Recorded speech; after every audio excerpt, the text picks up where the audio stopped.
வணக்கம். உங்க பெற்றோர் கூட நல்லா பேசணும்னு ஆசை இருக்கும். ஆனா ஏதோ ஒரு கேப் இருக்கிற மாதிரி ஃபீல் ஆகுதா? அந்த இடைவெளியை எப்படி சரி பண்றதுன்னு தான் நம்ம இப்ப பார்க்க போறோம்.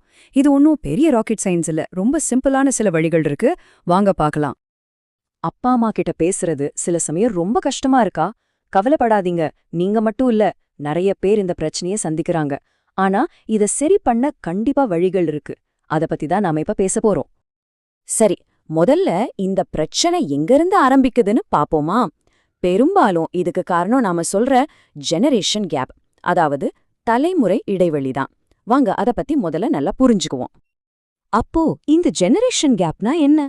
சிம்பிளா சொல்லணும்னா, நமக்கும் நம்ம பெற்றோருக்கும் நடுல இருக்கிற எண்ணங்கள், நம்பிக்கைகள், பழக்க வழக்கங்கள், இதுல இருக்கிற வித்தியாசம்தான். இந்த வித்தியாசம்தான் நாம பேசும்போது பல சிக்கல்களை உண்டாக்குது. இந்த கேப்பை குறைக்கிறதுக்கு முதல் ஸ்டெப் என்ன தெரியுமா? ஒரு நல்ல உரையாடலுக்கு நாம ரெடி ஆகணும். அதுக்கு சரியான ஒரு சூழலை எப்படி உருவாக்குறதுன்னு இப்போ பார்க்கலாம். ரொம்ப சிம்பிளான 2 ஸ்டெப்ஸ் தான். 1, சரியான நேரத்தை செலக்ட் பண்ணணும். 2, எடுத்த எடுப்பிலேயே பெரிய விஷயத்த பத்தி பேசாம சின்ன சின்ன விஷயங்கள்ல இருந்து பேச்ச ஆரம்பிக்கணும். இந்த சரியான நேரம்ங்கிறது எவ்வளோ முக்கியம் தெரியுமா? நீங்களும் சரி, உங்க பெற்றோரும் சரி, 2 பேரும் ரிலாக்ஸ்டா இருக்கிற ஒரு டைமை பாருங்க. அவங்க வேலை முடிஞ்சு டயர்டா வரும்போதோ, இல்ல அவங்களுக்கு பிடிச்ச டிவி ஷோ பார்க்கும்போதோ போய் பேசினா அது ஒர்க் அவுட் ஆகாது. ஒரு அமைதியான இடம் பேச்சை ரொம்ப ஸ்மூத்தா கொண்டு போகும். ஓகே, இப்போ நல்ல ஒரு சூழலை செட் பண்ணியாச்சு. அடுத்தது என்ன? உரையாடலோட மைய பகுதிக்கு வரலாம். அதாவது எப்படி ஓப்பனா உண்மையா பேசுறதுங்கிறதுக்கு சில டெக்னிக்ஸ் இருக்கு. அத பத்தி இப்ப பாப்போம். இதுல 2 ரொம்ப முக்கியமான டெக்னிக்ஸ் இருக்கு. ஒன்னு, ஐ ஸ்டேட்மெண்ட்ஸ் யூஸ் பண்றது. அதாவது நான் அப்படிங்கிற வார்த்தையில வாக்கியத்தை ஆரம்பிக்கிறது. 2வது, அவங்க சொல்றதையும் பொறுமையா காது கொடுத்து கேட்கறது. நாம எப்படி பேசுறோங்கிறது ரொம்ப ரொம்ப முக்கியம். பாருங்களேன், நீங்க எப்பவுமே இப்படிதான் பண்றீங்கன்னு சொன்னா அது நேரா சண்டையில தான் போய் முடியும். அதுக்கு பதிலா எனக்கு இது கொஞ்சம் கஷ்டமாக இருக்குன்னு உங்க ஃபீலிங்க சொன்னீங்கன்னா அவங்க டிஃபென்சிவ் ஆகாம நீங்க என்ன சொல்ல வரீங்கன்னு கேட்பாங்க. பேசுறது மட்டும் ஒரு உரையாடல் இல்லைங்க, கேக்குறதும் தான். அவங்களுக்கு ஒரு விஷயம் பிடிக்கலனா ஏன் அப்படி நினைக்கிறீங்கன்னு கேளுங்க. அவங்களோட அனுபவத்துக்கு நீங்க மரியாதை கொடுக்கும்போது அவங்களும் உங்களை புரிஞ்சுக்க ஆரம்பிப்பாங்க.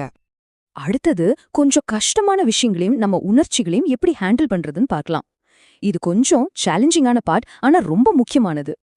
நீங்க ஏதாவது தப்பு பண்ணிட்டீங்கன்னா அதை மறைக்காம ஓப்பனா சொல்லிடுங்க. அதே மாதிரி பேச்சு கொஞ்சம் சூடா போற மாதிரி இருந்தா ரொம்ப எமோஷனல் ஆகாதீங்க. நிதானமா இருக்கிறது ரொம்ப முக்கியம். இங்க ஒரு முக்கியமான டிப். உங்களுக்கு ரொம்ப கோபம் வருது, இல்ல விவாதம் முத்தி போகுதுன்னு தோணுச்சுன்னா அந்த இடத்த விட்டு கொஞ்ச நேரம் தள்ளி போறதுல தப்பே இல்ல. ஒரு பிரேக் எடுத்துட்டு அமைதியானதும் திரும்ப வந்து பேசலாம். இது நம்ம உறவு கெட்டு போகாம பாத்துக்க ஒரு சூப்பர் வழி. சரி, இப்போ உங்களோட அடுத்த கான்வர்சேஷனுக்கு நீங்க எப்படி ரெடி ஆகலாம்னு பார்க்கலாம். டெக்னாலஜியை எப்படி யூஸ் பண்றது, முதலடியை எப்படி எடுத்து வைக்கிறதுன்னு பேசலாம். நேருக்கு நேரா பேச கொஞ்சம் தயக்கமா இருக்கா? அப்போ டெக்னாலஜியை உங்களுக்கு சாதகமா யூஸ் பண்ணுங்க. ஒரு வாட்ஸ்அப் மெசேஜ் அனுப்புறது மூலமாவோ இல்ல ஒரு லெட்டர் எழுதி வைக்கிறது மூலமாவோ உங்க மனசுல இருக்கிறது முதல்ல சொல்லலாம். இதனால நீங்க எதை பத்தி பேச வரீங்கன்னு அவங்களுக்கு ஒரு ஐடியா கிடைக்கும். அவங்களும் மனதளவுல தயாரா இருப்பாங்க. இந்த உரையை முடிக்கிறதுக்கு முன்னாடி உங்களுக்காக சில கேள்விகள்.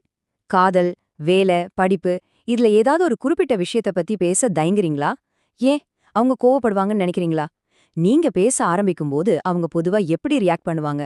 இந்த கேள்விகளுக்கு நீங்களே பதில் சொல்லி பாருங்க. இது உங்களோட அடுத்த கான்வர்சேஷனை பிளான் பண்ண ரொம்ப ஹெல்ப் பண்ணும்.